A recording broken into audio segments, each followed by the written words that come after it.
To jump around a bit, I hope you don't mind. I took this picture real quick at one of our lunches.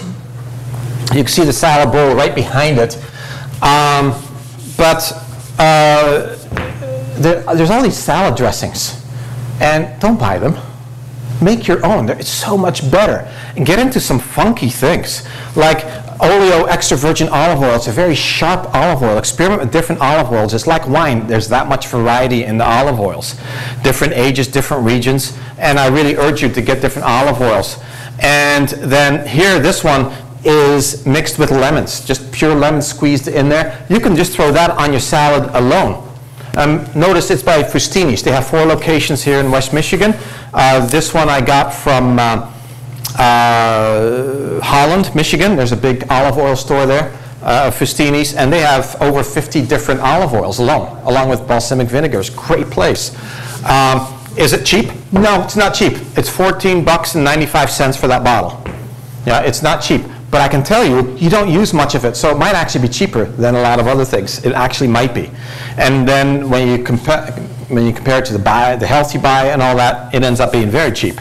So taste-wise, great. This is an aged balsamic vinegar. It's 18 years old, and that is almost like dessert. In fact, in the Netherlands, we use that for dessert. It's used on ice cream. It's used on yogurt.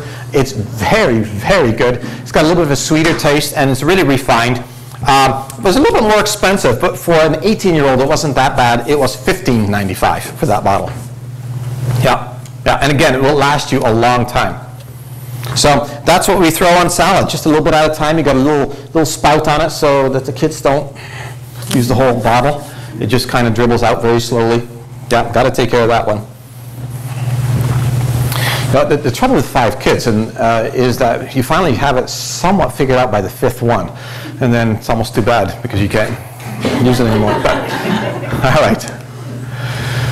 So this was an interesting dish that doesn't look appetizing due to picture quality, but we took the stuff from the farmer's market, decided just to use it. Just use it. And Lucas, what was that white stuff called again? Parsnips. Parsnips. Keep on forgetting that one. Parsnips we hardly ever use. And I said, this time I'm going to buy it. Parsnips is never been my favorite as a kid. I always kind of, so I said, I should really practice what I preach and just get stuff like I always say and try new things. So this time we just threw some parsnips in there. Beets, we quartered them up, threw them in there, and lots of onion, olive oil, and then I had my oldest son spice it because he's known as the spicing king.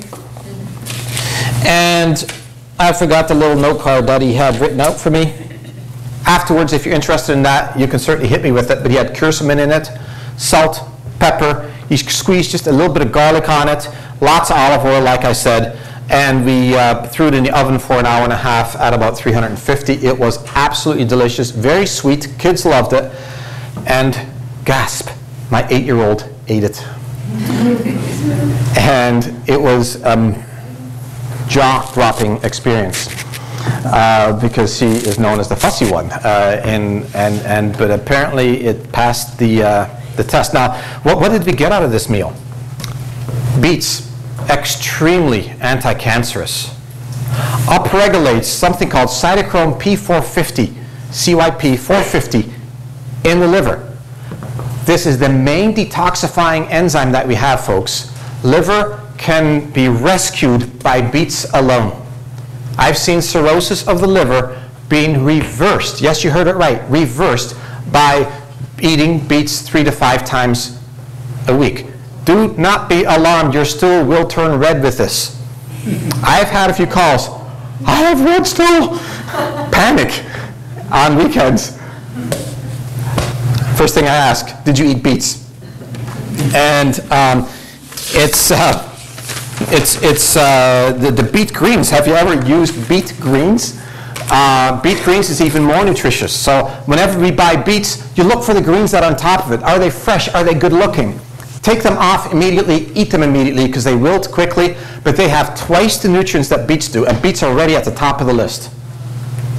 They are incredible for detoxifying effect. There's something really unique in their fiber called inulin, and inulin also lowers cholesterol quickly. Oh, what I was looking for was right in my hand. And let's make sure I got it all. Oh, yes, here's another one. This is a little reminder. If somebody is undergoing chemotherapy, I always have them eat beets. If they won't do it, we've got it in an extract called phytoganics, which is 8 pounds of it in a little scoop, along with some other vegetables. It's very chemoprotective, helps you against the side effects of chemotherapy, and it doesn't render chemotherapy ineffective. That's also a very important thing, because there's a lot of things out there nutritionally that will go counter to chemotherapy.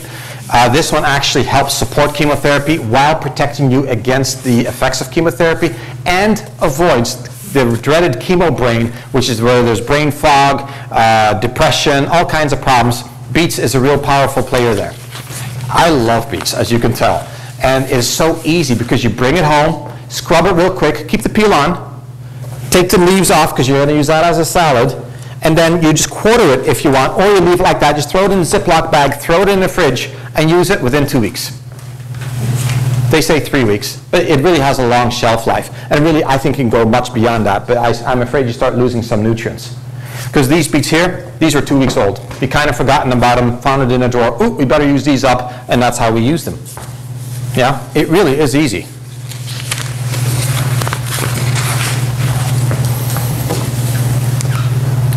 This is the salad we had with that meal. Notice, where's the meat? And notice, I'm not wilting before you yet. I haven't had meat in I don't know how long. You don't need meat to be healthy. Why? It's because, you see all the colors? As soon as you have 3 colors in here, you are making protein as much as your body needs. You do not need meat for protein. Meat is really expensive stuff for your health. And if you use it only as a complement to the meal. No, I'm not one of these foaming at the mouths, I'm so opposed to meat type of a guy. Don't worry about that. Just because I avoid it doesn't mean you have to, but I do want you to moderate it. Because the average American now eats meat 3 meals of the day. And that is totally out of control. Your body doesn't like it. It goes into inflammation mode. The kidneys get plugged up by it.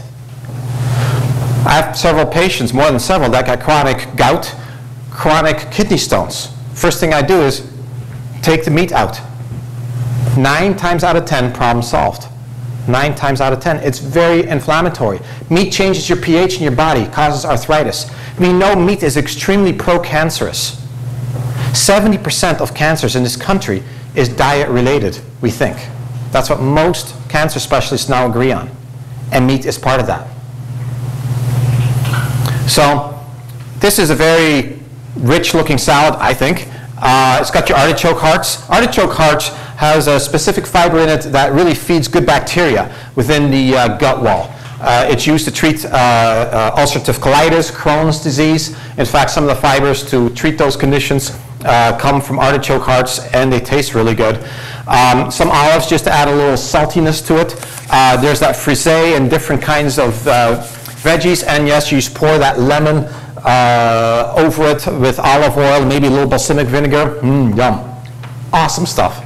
And you can actually feel your body just brighten up when you eat this. Compare that to chicken strips from McDonald's.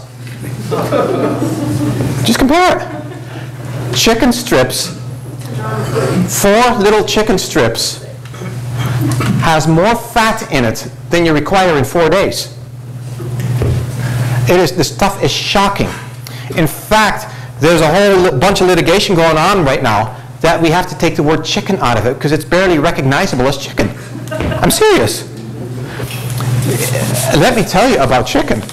Chicken is, compared to this stuff, we're looking for another word to replace chicken. In fact, have you ever noticed that Kentucky Fried Chicken is no longer Kentucky Fried Chicken, but it's KFC? It's because by law they can't call it chicken anymore. And why is that? When you go into these farms that grow them by the tens of thousands, and you look at these chickens, you will take a few steps back in shock.